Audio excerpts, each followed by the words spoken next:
like to hear. Well, welcome to the Cascadia Festival. Is it the third, Paul? Third, first in Canada. And I really want to start by saying that the Cascadia Poetry Festival wants to thank the Sunema people whose traditional lands we are on. And this is such a place of myth, totem poles, such a rich part of our cultural heritage. And obviously this university, we've got to thank them totally for giving us this space. And the VIU Faculty of Arts and Humanities. Couldn't have done it without them. Thank you so much.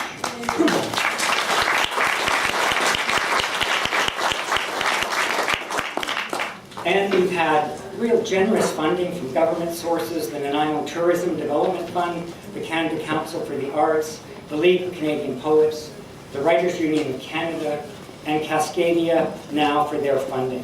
And if you look at your bulletins, there's 2 pages of sponsors there. This keeps dropping on me. And there's too many to mention, but please look at them, and if you live in the region, please don't be afraid to buy their products.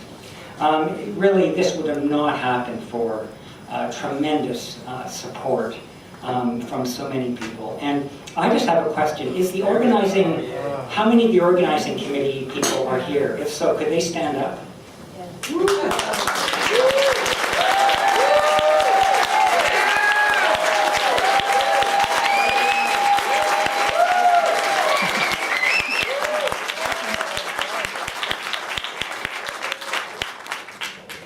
I think a famous politician once talked about blood, sweat, and tears. And there weren't bombs this time, but David Fraser, you've done an extraordinary job.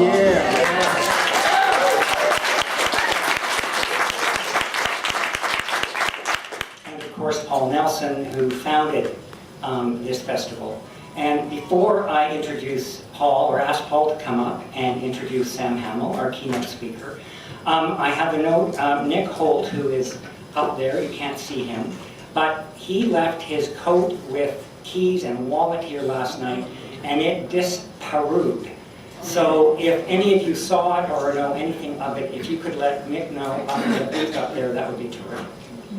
All right, Paul Nelson, founder of Cascadia Poetry.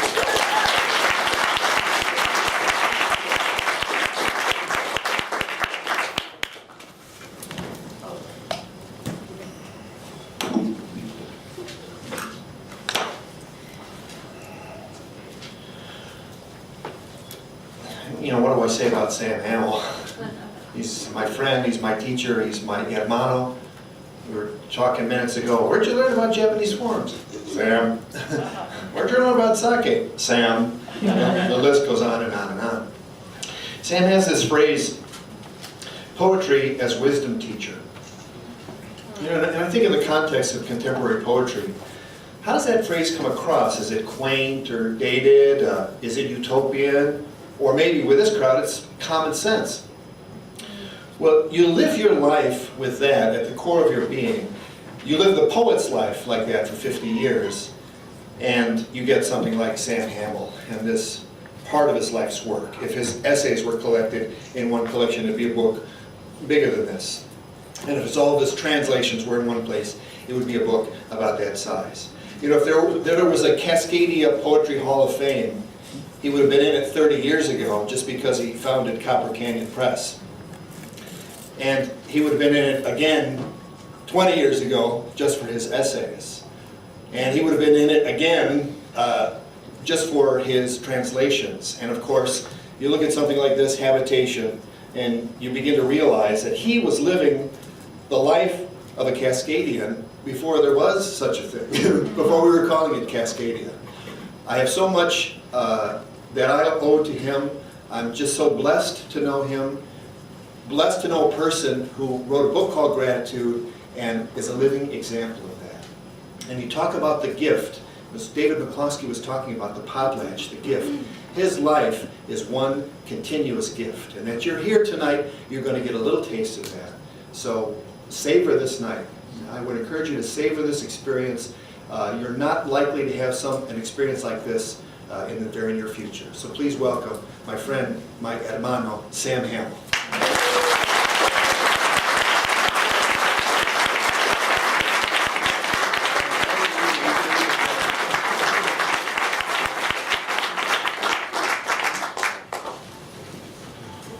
Paul, can you help adjust the mic and make it stay? We can maybe get this thing to stay up here somewhere. It's tricky. Out of my Oh, nose. there's a screw. Tighten it down. That's hard to try. Yeah, I think if you tighten That's that. pretty tight. It's very Okay. good. Thank you. Looking to see what Paul's got marked here.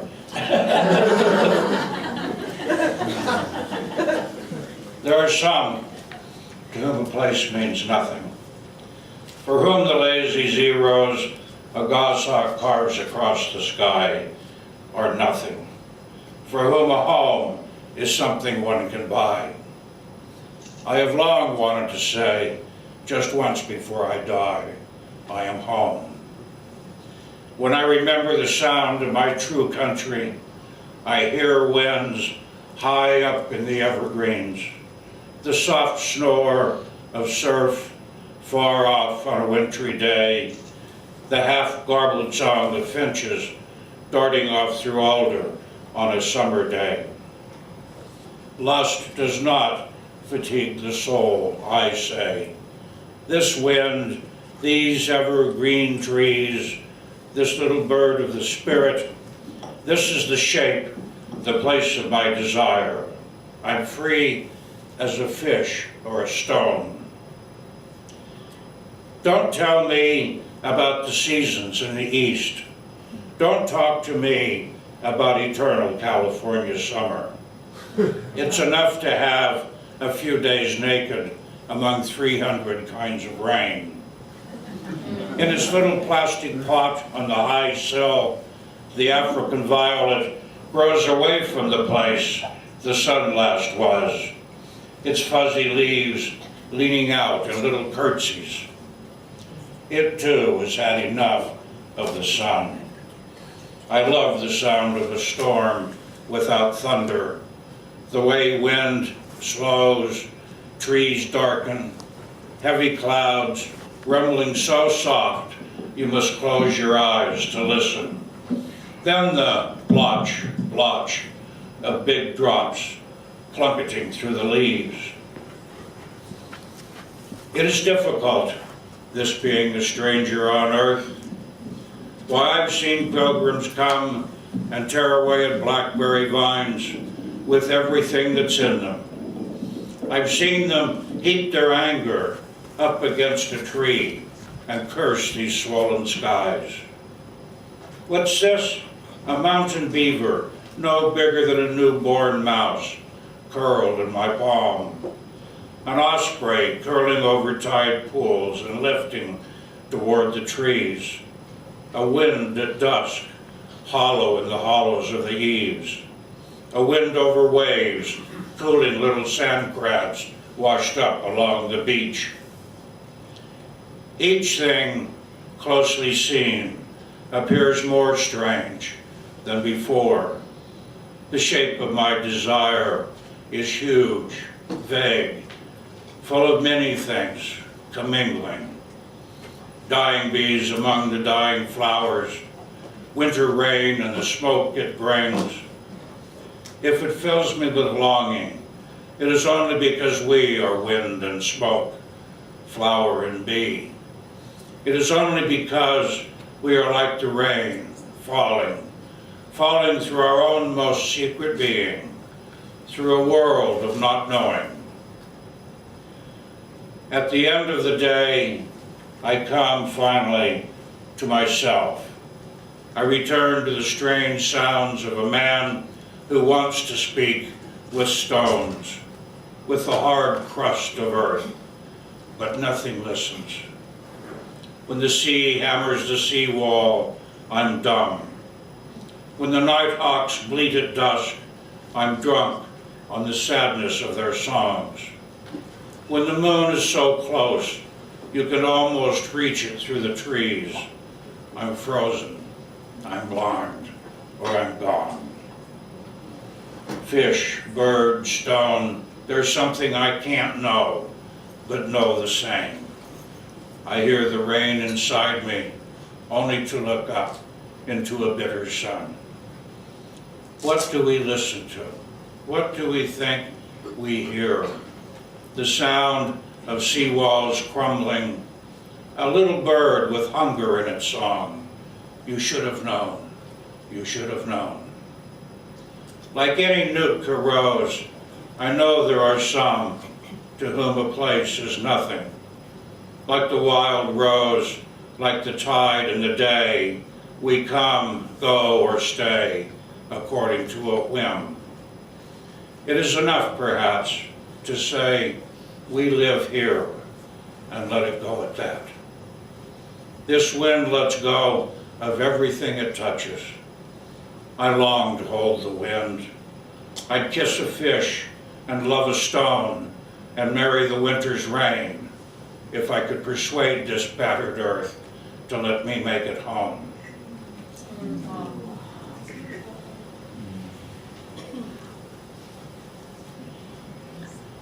Black Marsh Epilogue.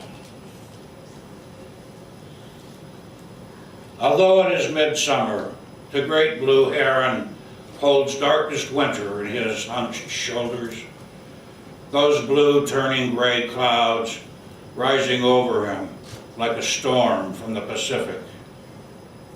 He stands in the black marsh, more monument than bird, a wizened prophet returned from a vanished mythology. He watches the hearts of things and does not move or speak.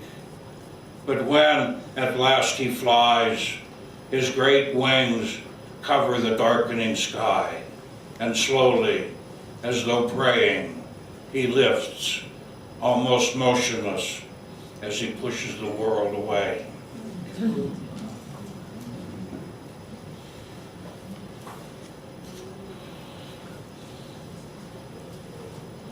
What the water knows.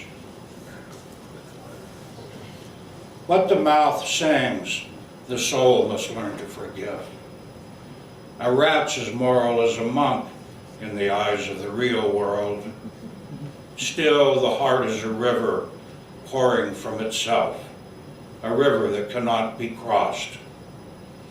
It opens on a bay and comes back upon itself as the tide comes in. It carries the cry of the loon and the salts of the unutterably human.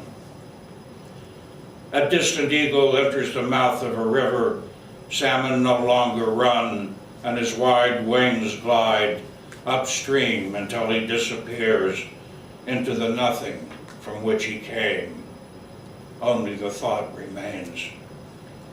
Lacking the eagle's cunning or the wisdom of the sparrow, where shall I turn, drowning in sorrow?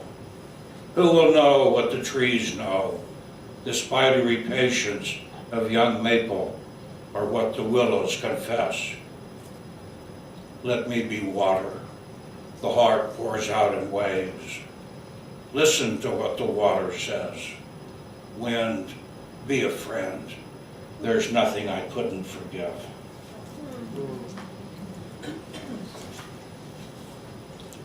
Here's a quickie. Seattle Spring. After 94 consecutive days of rain, even frogs don't sing.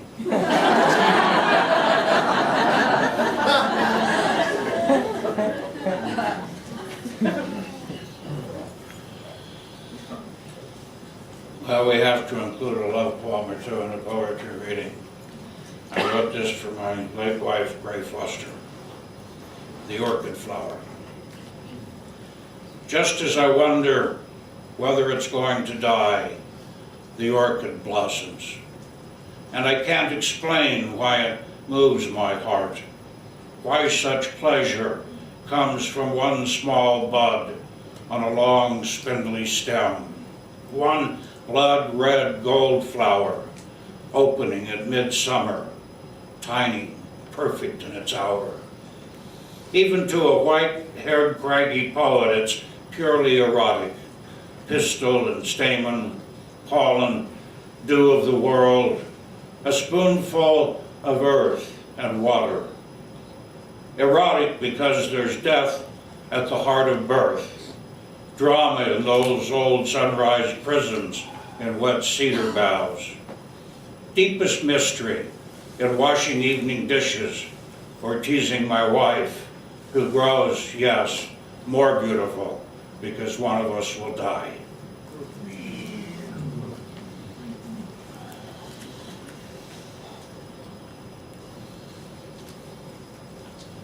Some people think I'm a political poet. They're probably right. True peace. Half broken on that smoky night, hunched over sake in a serviceman's dive somewhere in Naha, Okinawa, nearly 50 years ago. I read of the Saigon Buddhist monks who stopped the traffic on a downtown thoroughfare so their master, Thich Quang Duc, could take up the lotus posture in the middle of the street. And they baptized him there with gas and kerosene, and he struck a match and burst into flame. That was June 1963, and I was 20, a U.S. Marine. The master did not move, did not squirm. He did not scream in pain as his body was consumed. Neither child nor yet a man, I wondered to my Okinawan friend, what can it possibly mean to make such a sacrifice, to give one's life with such horror, but with dignity and conviction? How can any man endure such pain and never cry and never blink? And my friend said simply, Thich Quang Duc has achieved true peace. And I knew that night true peace for me would never come. Not for me, Nirvana. This suffering world is mine, mine to suffer in its grief. Half a century later, I think of Botat Thich Quang Duc, revered as a bodhisattva now, his lifetime building temples, teaching peace, and of his death and the testament that it made. Like Shelley's, his heart refused to burn. Even when they burned his ashes once again in the crematorium, his generous heart turned magically to stone. What is true peace, I cannot know. 100 years have come and gone, 100 wars have come and gone as I've grown old. I bear their burdens in my bones. Mine's the heart that burns today, mine the thirst, the hunger and the soul. Old master, old teacher, what is it that I've learned?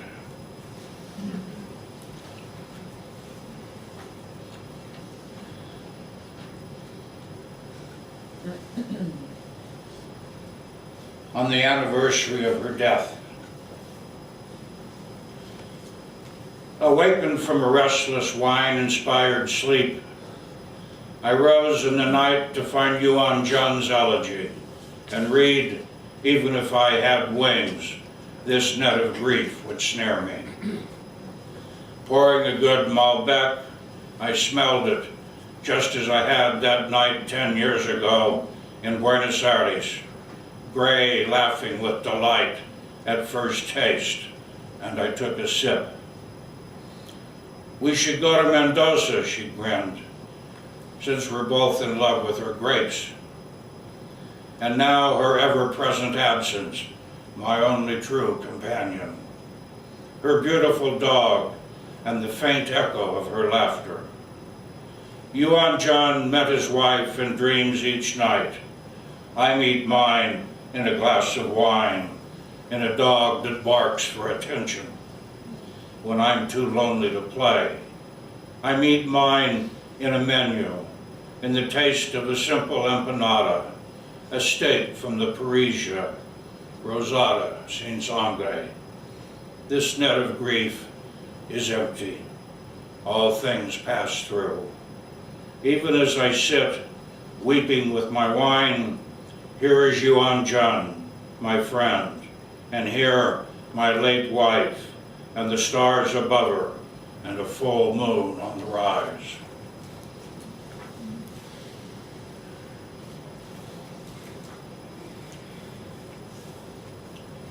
Remember when you were in elementary school and the teacher said never end a sentence with a preposition? I ended a 600-page book with a preposition. Of Cascadia. I came here nearly 40 years ago, broke and half broken, having chosen the mud, the dirt road, alder pollen, and 100 avenues of gray across the sky to be my teachers and my muses. I chose a temple made of words and made a vow. I scratched a life in hardpan. If I cried for mercy or cried out in delight, it was because I was a man choosing carefully his way and his words, growing as slowly as the trunks of cedars in the sunlit garden. Let the ferns and moss remember all that I have lost or loved, for I carry no regret, no ambition to live it all again.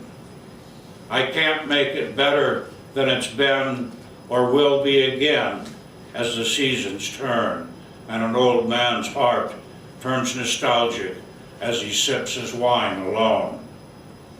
I have lived in Cascadia, no paradise nor any hell, but both at once, and made, as Alita said, of the exact same things. A poor poet, I studied war and love, but Cascadia is what I'm of. Thank you all.